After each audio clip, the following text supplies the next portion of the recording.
Girls के comparison में boys की साइकोलॉजी, उनकी नीड्स और प्रॉब्लम्स की उतनी बात नहीं होती। इसी वजह से लड़कों की ऐसी बहुत सी प्रॉब्लम्स होती हैं जो सोसाइटी की कॉन्शियस अंडरस्टैंडिंग तक कभी नहीं पहुंच पाती और उनके बहुत से बिहेवियर्स को मिसअंडरस्टैंड करा जाता है। इसलिए इस एपिसोड में हम उन फैक्ट्स और प्रॉब्लम्स को डिस्कस करेंगे जिनसे सिर्फ मेल्स ही रिलेट कर सकते हैं।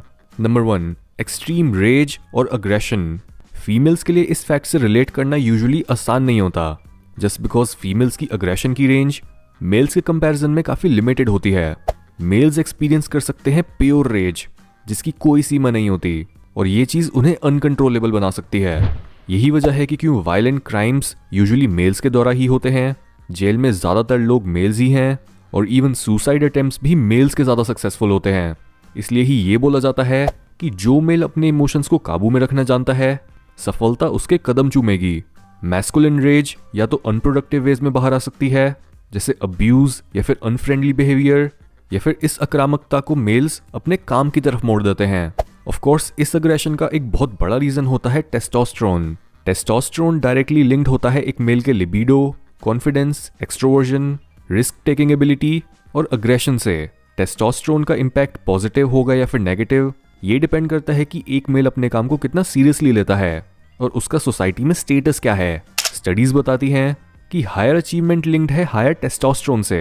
हाउएवर, जिन लोगों का बेसलाइन टेस्टोस्टेरोन बिना किसी अचीवमेंट के ही एवरेज से ज़्यादा होता है और उन्हें अच्छी परवरिश नहीं मिली होती या फिर उनमें सेल्फ कंट्रोल नहीं होता, उनका अग्रेशन एक डिस्ट्रक्टिव फॉर्म ले लेता है।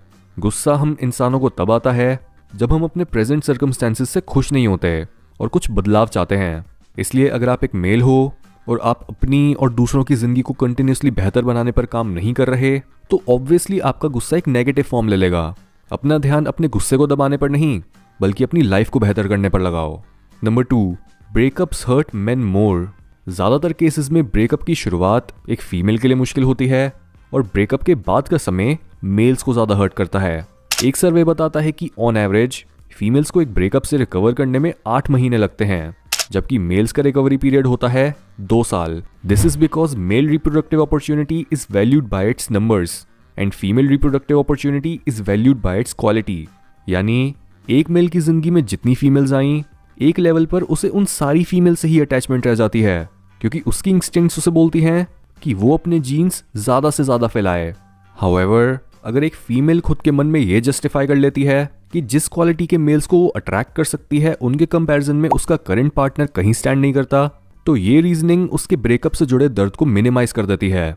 फीमेल्स ये नहीं समझ पाती कि उनका एक्स अभी तक उनसे पैचअप करने या फिर उन्हें मिस करने जैसी बातें क्यों कर रहा है, लेकिन एक ब्रेकअप बहुत से केसेस में मेल्स को अंदर तक तोड़ देता है।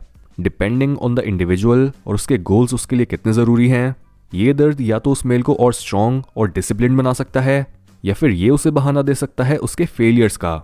Number 3, competitiveness. एक मर्द जिसमें जीतने की भूख होती है, वो जीतने के लिए किसी भी हद तक जा सकता है। ये एक और ऐसी बिहेवियरल टेंडेंसी है जो टेस्टोस्टेरोन लेवल से रिलेटेड है। टेस्टोस्टेरोन मेल्स को फीमेल्स के कंपैरिजन में ज़्यादा डिसएग्रीएबल बनाता है, यानी मेल्स के लिए एक दूसरे को चैलेंज और अपोज करना ज़्यादा नॉर्मल होता है। आपको शायद अभी ये ना पता हो, लेकिन हाईएस्ट लेवल पर कंपटीशन जिंदगी और मौत का होता है।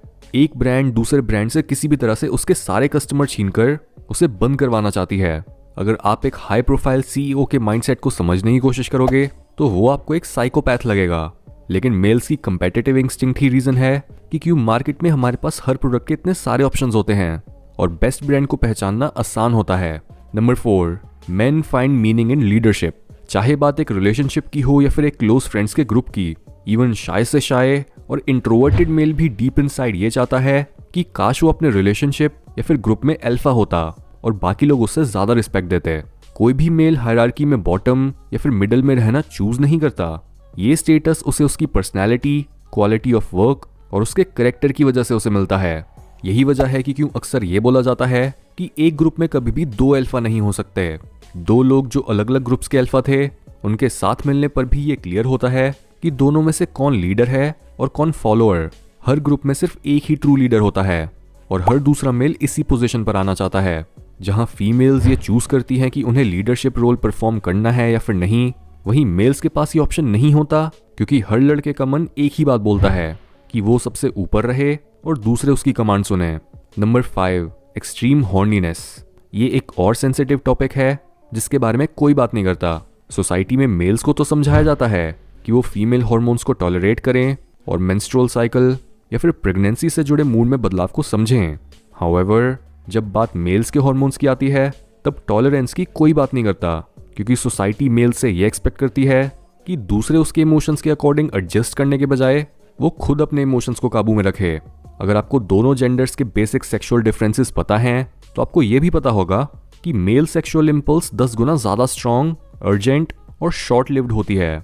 जहां फीमेल्स मल्टीपल और लॉन्गर ऑर्गेजम्स एक्सपीरियंस कर सकती हैं, वहीं मेल्स की इंटेंसिटी केंद्रित होती है इस पूरे प्रोसेस की शुरुआत में।